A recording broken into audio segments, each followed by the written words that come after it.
Well, hello, ladies and gentlemen. Welcome to 2C TV, your global news channel. I'm Maya 2C, and this is a follow-up update on yesterday's attack outside the White House in Washington, D.C. As reported earlier on 2C TV, of course, we now know the identity and the name of the suspect, the Afghan national, the Afghan illegal immigrants.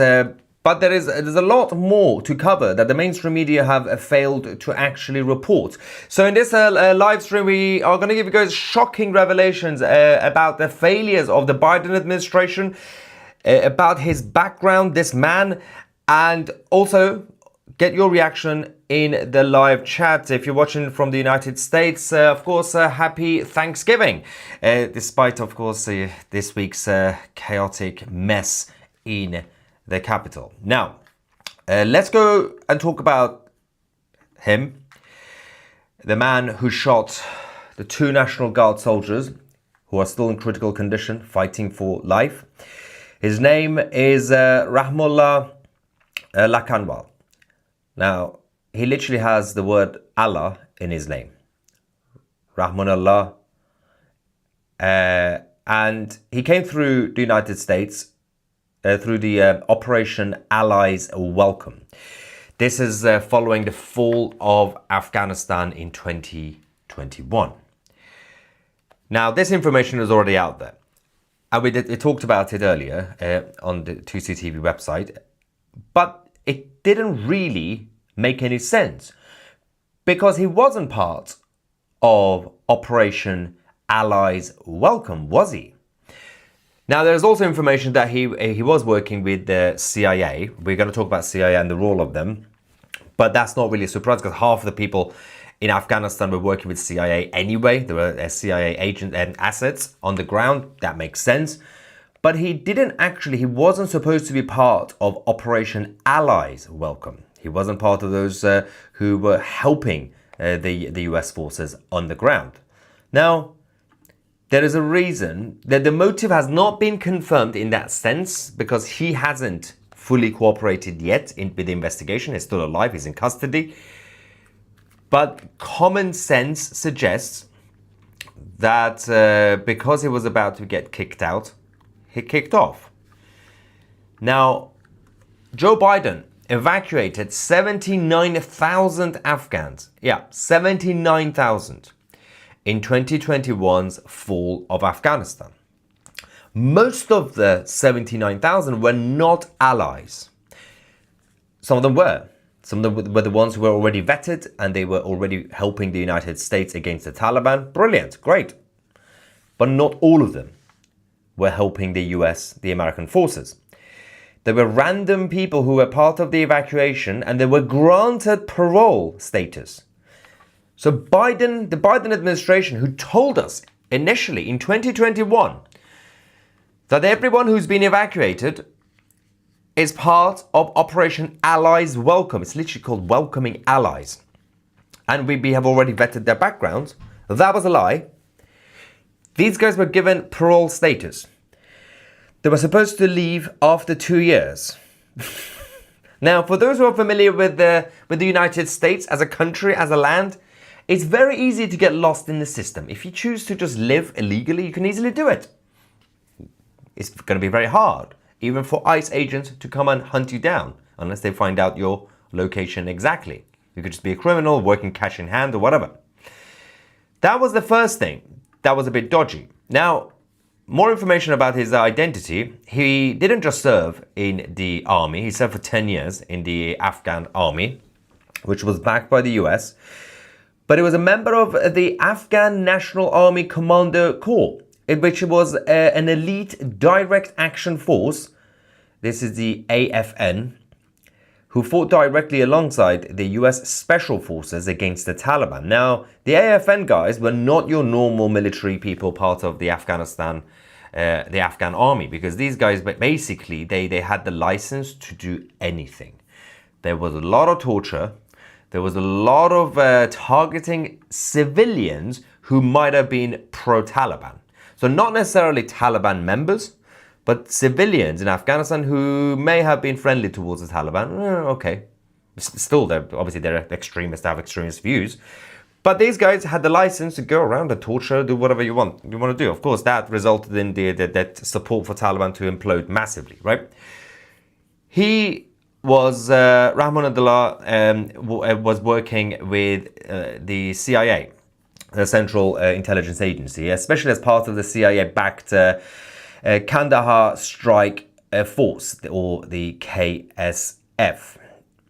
Now, in the intelligence circles, they are also known as the NDS-03, which operated outside the US and Afghani military chain of command.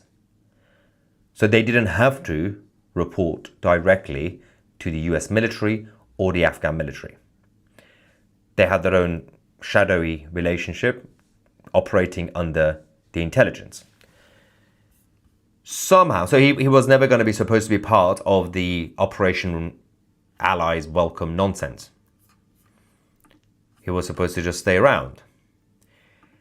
The current director of the CIA, John Ratcliffe, said last night, in the wake of the disastrous Biden withdrawal from Afghanistan, the Biden administration justified bringing the alleged shooter to the United States in September 2021 due to his prior work with the US government, including CIA. The individual and so many others should have never been allowed to come here.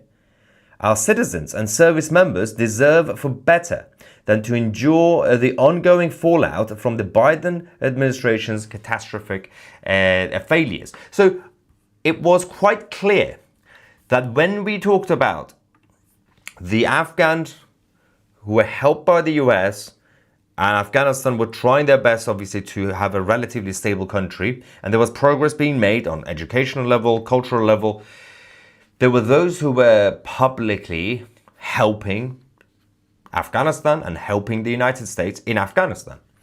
They were supposed to be on the list. If you're going to include every single CIA asset all around the world to say you have a safe haven now, well, that's going to slightly undermine the whole concept of intelligence. You can't just go around bringing every asset that you have in North Korea, in China, in Afghanistan, in Iran. Say, well, if something happens, don't worry, we're just going to bring you on this side. Most of the assets still have families and relatives. That's going to be in jeopardy because obviously if those regimes find out these guys are assets, well, they're going to be targeted. They're not agents, they're assets. There's a massive difference. But anyway, continuing on this scandal, served for 10 years in the Afghan army, as we said, alongside the US Special Forces. A relative of him said that he has a wife and 5 sons, but he hasn't spoken to them in months and doesn't know why he carried out the attack. Now, obviously, if you're a relative of a terrorist, you're going to say, oh, I had no idea this was going to happen. But considering that there was lack of communication, well, this is what they say, as they claim. They weren't really talking to him for months. Either they're lying, they're just trying to say we don't know, we have no idea this was going to happen, or that was a red flag. And when there's a red flag, somebody needs to be informed. Nobody was informed. Now, his name was searched on Google a few times, a few days before the attack. Now, obviously, if you're Candace Owens, Detective Candace Owens, you're going to say, oh, there we go, this was already a conspiracy. No. Because his parole was up and he was going to be deported, obviously those in the know were trying to find out more information about him. But that was already also a red flag. Keep an eye on him, on all of them. That aside, we also have to obviously talk about the victims and the casualties. After the DC shooting, now we have the National Guard members, Andrew Wolf, and who is 24, and Sarah Beckstrom, who is 20. They remain hospitalized in critical condition, fighting for their lives. We will get more information about their well-being as well. This is still the official line, by the way, because it's fascinating. I guess it's good that they're alive, considering that at least one of them was shot in the head, somewhere in the head. And so, thank God for that. but we don't know exactly what condition they're going to be if they survive this. But at least they are still alive. There were a number of people who warned about this, by the way. This wasn't supposed to be a big shock in that sense, the actual attack.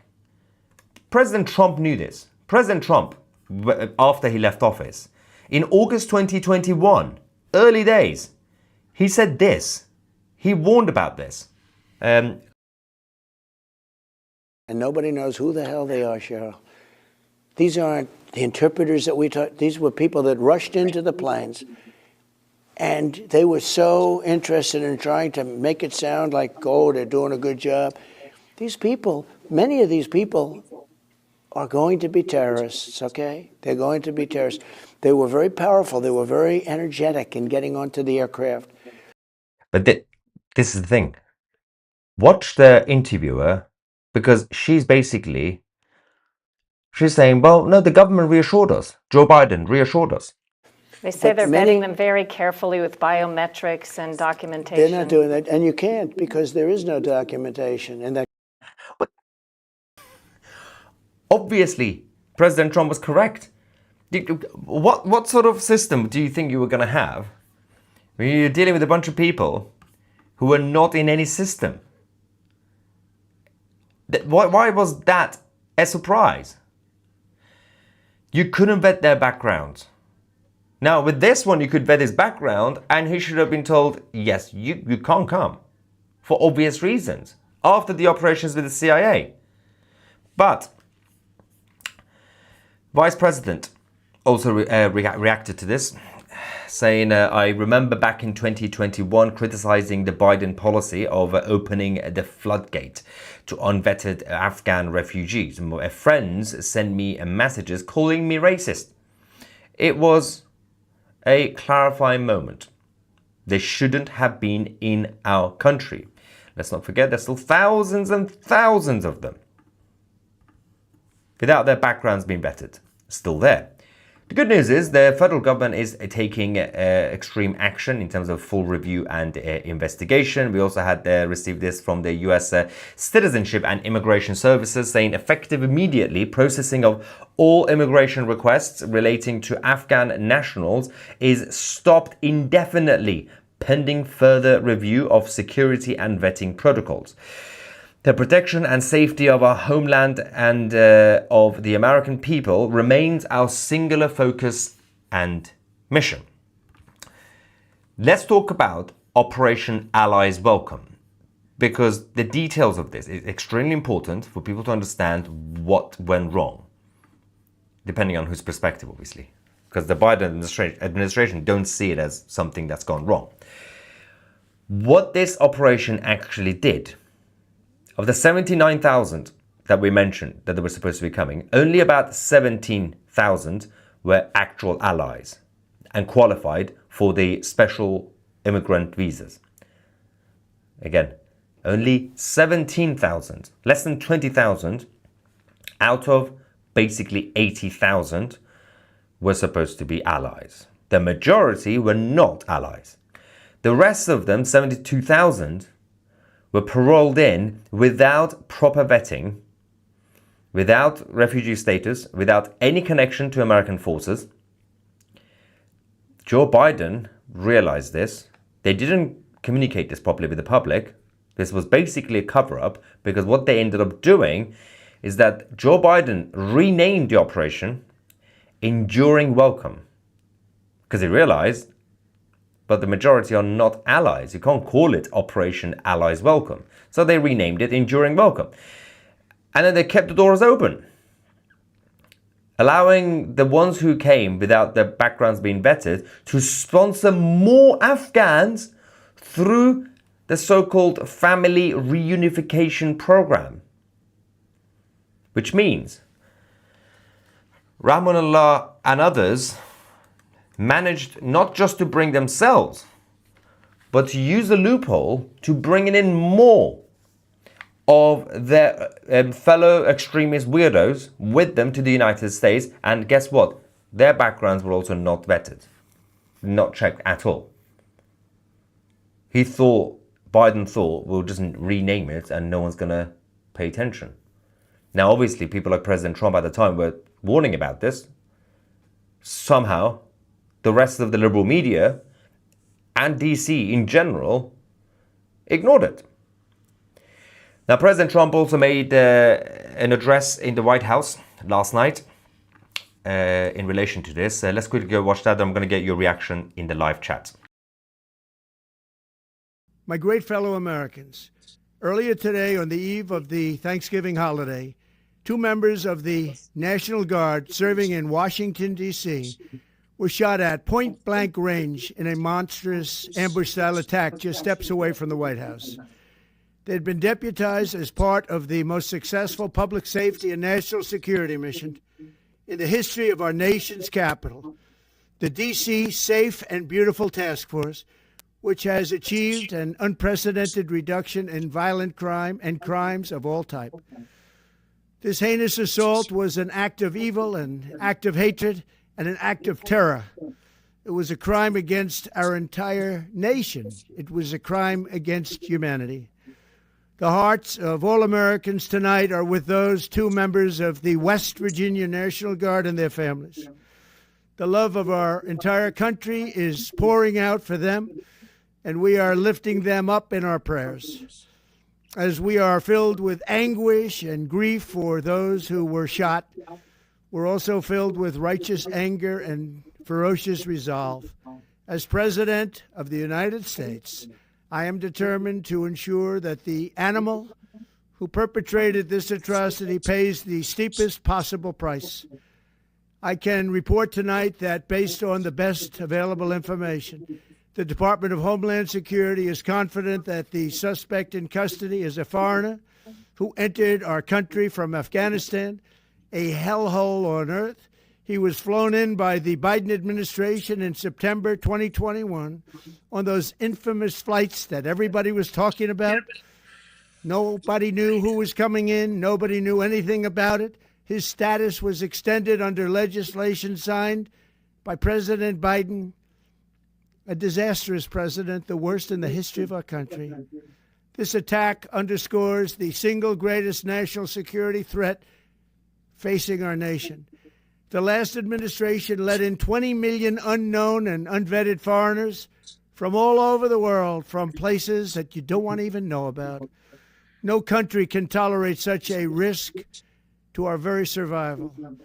An example is Minnesota, where hundreds of thousands of Somalians are ripping off our country and ripping apart that once great state. Billions of dollars are lost, and gangs of Somalians come from a country that doesn't even have a government, no laws, no water, no military, no nothing. As their representatives in our country preach to us about our Constitution and how our country is no good. We're not going to put up with these kind of assaults on law and order by people who shouldn't even be in our country. We must now re-examine every single alien who has entered our country from Afghanistan under Biden, and we must take all necessary measures to ensure the removal of any alien from any country who does not belong here or add benefit to our country. If they can't love our country, we don't want them. America will never bend and never yield in the face of terror. And at the same time, we will not be deterred from the mission these service members were so nobly fulfilling. That is why tonight I can announce that I have directed the Department of War to mobilize an additional 500 troops to help protect our capital city. We will make America totally safe again, and we will bring the perpetrator of this barbaric attack to swift and certain justice if the bullets going in the opposite direction haven't already done that. During this time of the year, when we gather at home with loved ones, these 2 patriots were wearing the uniform of our country, patrolling the streets of our capital. They had taken a selfless oath to defend our nation against all enemies, foreign and domestic, and that is exactly what they were doing when they were gunned down in a savage attack. I want to express my extraordinary gratitude to every member of the United States military who is deployed tonight at home and abroad. I also want to thank the Secret Service and the D.C. Metropolitan Police Department for their work today. This Thanksgiving, I ask every family to say a prayer for the two great heroes who were so horribly shot and for their loved ones. Please say a prayer. May God bless them and comfort them, and may God bless and protect the United States of America. Thank you and good night. Yeah. And before we continue, of course, we're going to get some reaction on this. Don't forget, it's, well, firstly, happy Thanksgiving again to those in the United States. If you want to support the channel, you can join 2CTV Plus for only £1 on our 7-day trial. You can do that by going directly on 2c.tv or just scan the QR code that you can see on the screen. You get full access to our documentaries, our chat forum, our original series, interviews. We've got a couple of new shows coming in, I think, end of the week or Monday, which will be on our 2CTV Plus streaming platform. And of course, download the 2CTV app.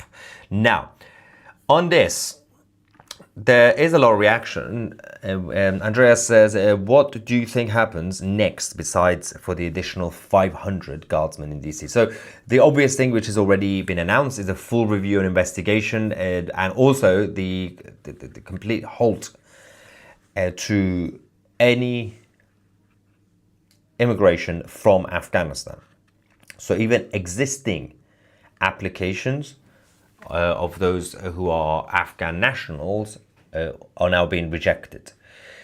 The same should be applied to a huge number of countries. President Trump's idea in 2017 was correct when he included initially 6 countries, including countries such as Iran, Yemen, and a few others, to ban all immigration from those countries, because that's the right thing to do. The main reason for this, despite the fact that the liberal media were going around saying, oh, this is a Muslim ban, it's a racist ban, as if Islam is a race. Although if you ask actual Islam, they do believe that it's a race. They believe that it's the nation of Islam. So anybody who's basically, even if you're ginger jihadi, you're basically as part of the nation of Islam. Having said that, it wasn't supposed to be a racist thing. It was correct to ban all immigration from countries like Iran or Yemen, because you couldn't vet their background, because the governments of those countries would not cooperate with the American government. If the visa office can't get in touch with that foreign government to ask about someone's background, then what's the point? Now, the same is sort of happening again, that list has grown. There are a number of other countries, including Iran, again, on that list. But there has to be a review, and there has to be more of a robust system. Somebody in the live chat just gifted 2CTV Plus membership to someone. Thanks for that, but don't do that. So, just a heads up, there is a joint button underneath the video that you can see. That's nothing to do with us. That's the YouTube membership. That's controlled by Google and YouTube. That's not 2CTV Plus. 2CTV Plus can only be accessed on 2c.tv. As I said, you can either scan this QR code or just go on 2c.tv. You become a member there. You can also gift membership there. Then you can actually get something out of it. If you press the join button on YouTube, you're not going to get anything out of it, unfortunately. But if you want to support the channel but also get something out of it, then obviously join 2CTV Plus. Anyway, going back to you guys. Nancy says, this maggot has a wife and 5 piglets in Washington State. Someone needs to check on them, make sure they are well. But the other thing, as I said, was that those, because these guys, Rahmanullah and all the others, they brought in many other Afghans with them, even though they weren't supposed to be coming in the first place, but they managed to find a loophole. It's not even a loophole. It was offered to them by Biden. And they brought in so many. My point here is that there is a simple argument to be made. There was a friend of Rahmanullah who said that me and his wife and children have not been able to get hold of him. Well, red flag. You knew his parole was up. You knew he was going to be deported. You should have gone in touch with the authorities, which means you are all accessories. You are all suspects. Not saying that you knew about the attack, but complacency. Now, they all should go, but they should first be arrested and investigated, then get them out. Everybody. That doesn't matter. They weren't supposed to be there in the first place. Now, obviously, there's going to be a whole human rights argument here because these guys were against the Taliban, which means that if you send them back to Afghanistan, they're going to get killed. But that's going to be a whole international diplomatic conversation for the government. For years, the foreigners have been arranging marriages from birth to get them into Western countries. Yes, and this continues to happen because the reality is the system is already very easy. So when they used to start doing that, basically arranging marriages, the marriages being arranged wasn't necessarily just a cultural thing, by the way, because that just happens in those countries anyway. But they were doing that in the 90s, in the 2000s, because that was the best, again, I don't want to use the word loophole, but yeah, loophole to bring in people. They don't have to. They don't, because everything is easy now. They have family reunification programs, which means that all you have to say is that this person is my cousin, because everybody is everybody's cousin in Afghanistan. And that's how they've been bringing people in. So you don't even have to do arranged marriage because everybody could be your cousin. And they can't check because you can't vet their backgrounds, because you can't get in touch with the Afghan government right now and say, hello, Mr. Taliban, can you double check if this person is that person's cousin? Well, that's not going to happen. Now, I can't remember the amount of times the so-called allies, yeah, and local forces and all their sources turned against us in Iraq and Afghanistan while I was in the Marine Corps. Yeah, I mean, the stories that I know about friends who served, especially in Iraq, but also in Afghanistan. In Afghanistan, there were a lot of these issues, and these were supposed to be the anti-Taliban guys. But there was also an infiltration from Pakistan. There was a bit of a messed up situation. I think it was around 2004, 2005 in Afghanistan after the Taliban, where certain militias from Pakistan were technically speaking the Taliban of Pakistan, but they had different names. They came to Afghanistan and then pretended to be against the Taliban. So they were basically, they've infiltrated the US forces. It was a bit of a mess. In Iraq, it was a complete mess because Iraq was supposed to be an established country. I mean, Afghanistan was already a tribal desert. But in Iraq, it became very difficult because the new groups were created immediately after Saddam fell. And even the US forces didn't really know exactly which group was which. It took them some time because the CIA had to re-establish their bases properly in Iraq immediately after 2003. And it took some time for CIA to actually know what new group is which. And then they started killing each other. They said, well, yeah, let's have an election. Election? With what culture? They don't know what election means. And you thought, oh yeah, we're just going to give them democracy. It's going to be fine. Yeah, new groups started killing the other groups, and the other groups started killing the Americans, and they were supposed to be on the American side. Dealing with a complete messed up region of the world. Thank you. Most people don't have their accounts set up for free stuff. No, I am not a Democrat. Good to know. And Lily Gal says, our scheme that was covered by the super injunction has the exact same loophole exploitation as in the US scheme. We are in the same position here. Yes, there Lily Gal is, I'm assuming, talking about the United Kingdom. Yet, let's not forget that we, over the last 24 hours, we've been talking a lot about this scandal in the US with Biden.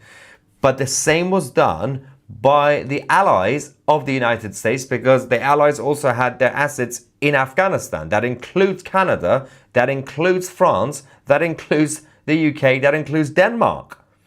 There were a number of countries who had to, well, they said they had to take in Afghans, right? And they all had the different version, but the same flawed system as the Biden administration. Now, if you were a normal country, if you had a normal political leadership, a normal prime minister, normal president, whatever, over the last 24 hours, what do? You say, okay, so this happened in DC. It was because of Biden. It was because the Americans basically withdrew, and they told the allies to withdraw from Afghanistan. We also brought in tens of thousands of Afghans. Maybe we should also stop it. Maybe we should also investigate every single one of them who came through the scheme, and maybe it's time to kick them out. Do you really think right now, as we speak, Keir Starmer, Prime Minister of the UK, and Mark Carney in Canada, or Denmark, or other countries, do you think they are currently having that meeting? Even if they are having that meeting, because obviously the intelligence services will be at least requesting that meeting, saying, Mr. Starmer, this is what's going on. It's not Mr. Starmer, it's Keir, right?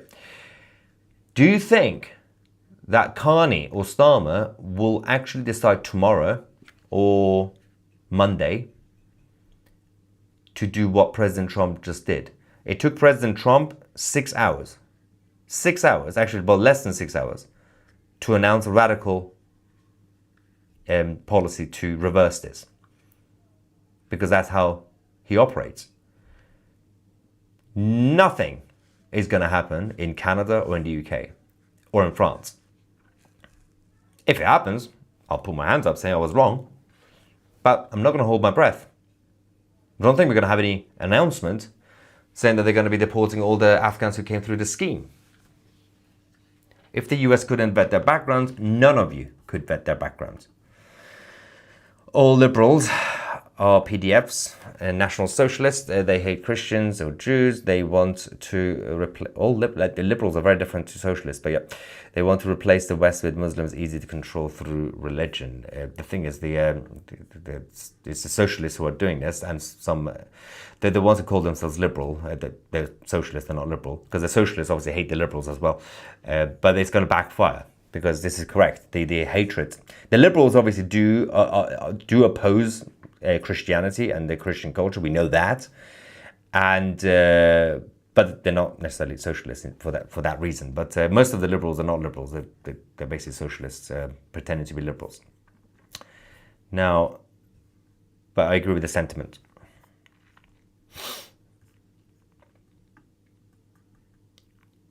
What is this? We didn't bring anyone into our country. We don't want anyone that are different from us. We didn't bring, well, I don't know what country you're messaging from, Mockingbird. You might be in a lucky country that didn't bring anybody into their country, because every country had something. But there is going to be more reaction to this. Of course, 2CTV will keep you guys posted as usual. If you want to stay up to date with everything that we have, the best thing you can actually do is download the 2CTV app. Because we have the news section, the news post that gets updated throughout the day.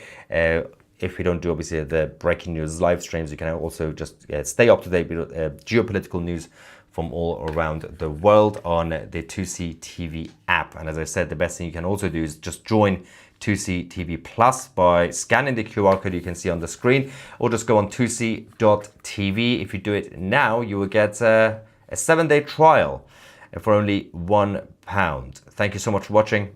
I'm Maya Tusi, and we are the media.